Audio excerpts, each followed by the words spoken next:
Chapter 14. This life might be a microcosm of our eternal soul. Kiatsu is an ancient oriental healing art based on the idea of healing by laying on of hands. It is a form of acupressure, part massage, part bone setting, and part energy projection. James practiced Genkido Kiatsu as taught by the Weinbrenner brothers of the Tai-Chi Budokai Federation. The twins, Gary and Jerry, were a chiropractor and a neuropath, respectively. All good martial art masters, James often said, all masters worth their salt, have learned to heal right along with the learning to hurt. We don't like to send our students to the hospital. Most injuries simply need skeletal alignment and muscle massage to start the body's natural process of healing. When James practiced Genkido Kiatsu, he started with the feet. It's like reflexology, he explained. I press on the feet to learn which parts of your body needs to work. Your head, specifically your sinuses, are in your toes. Your neck and shoulders are where your toes anchor to your foot. Your thoracic region is the middle of your foot. The arc is your lumbar region, and the outside edges of your foot is your hip. Near your heel, we get into the legs, knees, ankles, and so forth. James was able to set vertebrae and ribs that were offset, rotated, or otherwise misaligned. He was able to elongate limbs, setting joints as he did so. Barry says a good Kiatsu session is like a tune-up for your car. All systems are checked, all repairs are made, and all preventative maintenance completed. Your job, James said, his green eyes placid, is to completely relax and to breathe deeply. I want you to focus on getting oxygen into your lungs and circulated into your entire body. I'll be wringing out your muscle fibers like sponges, making room for fresh, clean blood that's carrying red and white blood cells. After that, it's up to you and to Mother Nature. James explained that Kiatsu has some crossover with Reiki, reflexology, acupressure, acupuncture, massage therapy, Tui-na, shiatsu, kinesology, and chiropractics because of all the practices have common roots. Even the televangelists like Benny Hinn and Oral Roberts, who claim to have healing hands, could trace their roots back to therapeutic touch if they weren't so full of themselves, pretending to be the hand of God. The simple truth is, James often said, people ought to touch each other in loving ways more often. It's healthy. James told us that the secret to longevity is a fluid spine. He said he learned that in Korea. The Koreans often place a simple pole or rod across their shoulders and twist. They also have swivel stools for this purpose. Bending and twisting the spine rolls back the clock and gives quality as well as quantity to life. James pulled out a massage table and I had climbed atop it. The table was equipped with armrests and a puffy toilet seat that your face could go into. James doesn't use either of those attachments, but I must admit I was relieved not to put my face onto the toilet seat.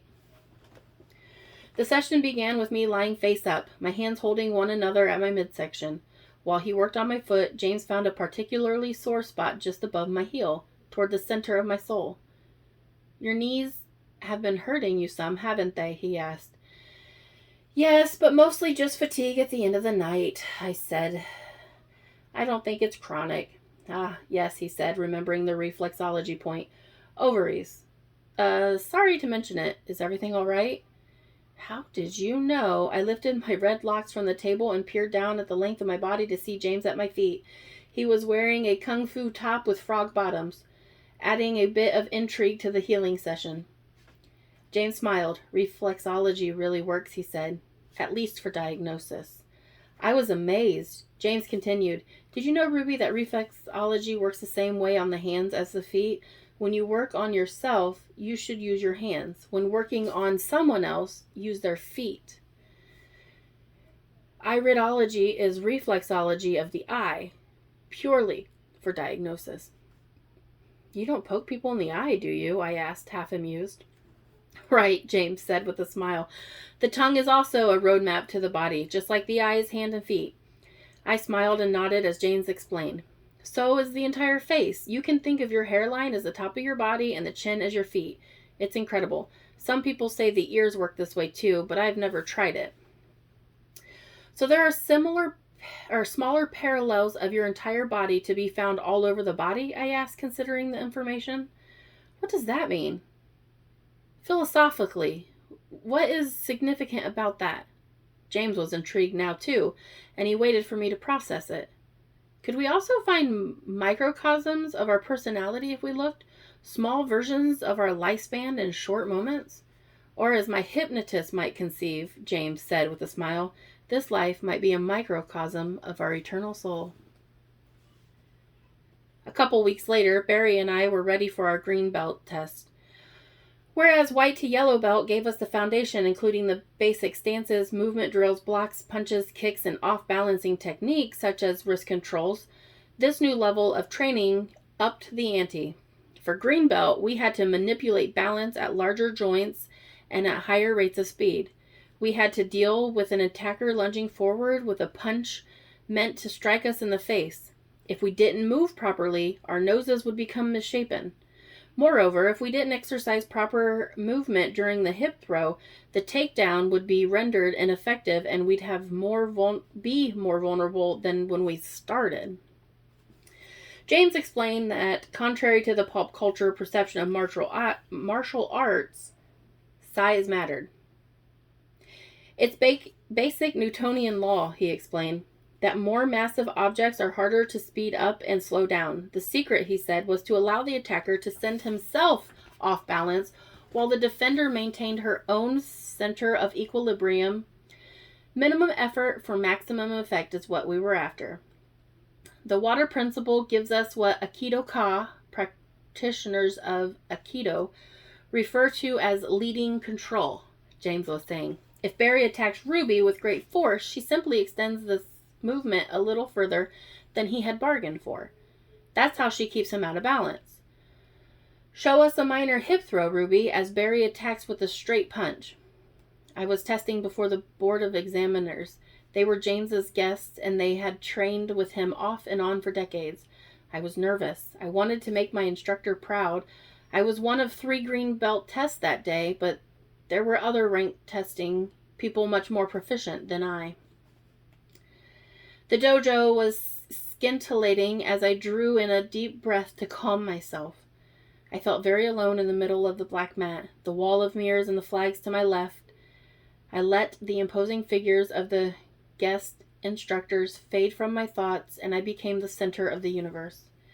Barry took a 2-step lunge at me and threw his right fist at my face. I high-centered his punching arm, and he struggled to maintain his balance. At just the right moment, I put my hip in front of and below his, lifting my legs as I bowed my head and shoulders. Barry hit the mat with a thud. I had done it. Everyone laughed and some applauded. It wasn't the most impressive throw of the day, but it had good energy. The room always feels elevated somehow when the energy is right. He won't complain about supper again, I heard one of the masters muse. Okay, now Anna is going to throw Barry, James said. Anna is testing for her 3rd-degree black belt today. James always did this. Where other instructors would divide testing up by rank, James thought it was important for everyone to see what everyone else was learning. It gave us a goal, I suppose. It kept us interested in what lied ahead just over the next hill. Lead the mind, James commanded as Anna took the mat. Anna, roughly half Barrington's size, bowed to Barry and awaited his attack. She was the picture of calm as Barry balled up a fist and threw a left punch. Anna was what you might call a ponytail. At 30 years old, she still had the physique of a college co-ed, but the maturity of an adult. Her straight golden brown hair was always pulled back into a ponytail. Anna put her petite hand in front of Barry's face, painting up the center line of his torso with the back of her hand like a paintbrush, and then, capturing the attention of his eyes in her palm, she replaced her face with her hand so that Barry's mind could not help but follow her palm as she led him forward, slightly out of balance. Anna knelt and tapped Barry's ankle with the same hand. My burly husband flipped in the air, flying head over heels and crashing into the mat. "That was incredible," he shouted as he rose to his feet, and everyone laughed. She was the pebble in the road, James explained succinctly. What did you feel, Barry? It was like I thought I was punching her in the face, but the next thing I knew, I was following her hand like she was the Pied Piper. I kind of forgot about attacking and became a follower instead. What made you fall? James asked. I was so off balance from following Anna's hand that when she touched my leg, I had to fall. It was like my brain couldn't find its equilibrium. Her tap on my ankle wasn't enough to throw me. It was my mind that threw me. Yes, James said. Harmony, empathy, and resolve. Passivity, water principle, circular motion, 1 point, extending chi, weight underside, and relaxation. Anna just demonstrated the entirety of spirit wind hapkido. And I hope you saw it. Barry and I broke boards at this test as well. James explained that anybody can stack up wood and bust through it. He said it didn't prove a good technique. He had seen completely untrained individuals break patio blocks like they were styrofoam. I want to see that you're practicing proper undo, proper striking technique, good alignment and balance, and so forth. The board break is the natural consequence of all the principles being followed. Work with the board rather than against it. Barry and I each broke 2 boards, one with a side kick and one with a front kick. Because I moved from center and glided across the floor during my undo, I was balanced at the moment of the kick. I thought about what James had said, and I envisioned the board working with me, breaking around my foot as much as my foot breaking through it. Both my boards broke on the first try. Barry was not so fortunate.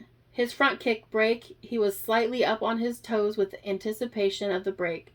Like most men, he was geared up to flex his muscles and crash through the wood. Being on his toes meant that his body was trying to counterbalance and maintain equilibrium. He did not have all the systems in sync, and the board did not break. The second attempt, however, was successful, and Barry then broke it with a side kick without problem. It was a fine day, and I wish my father had been present. I often missed the opportunities to make him proud while he was alive. It was one of many fine days with James and the others. Little did we know just how many fine days we would be spending with James.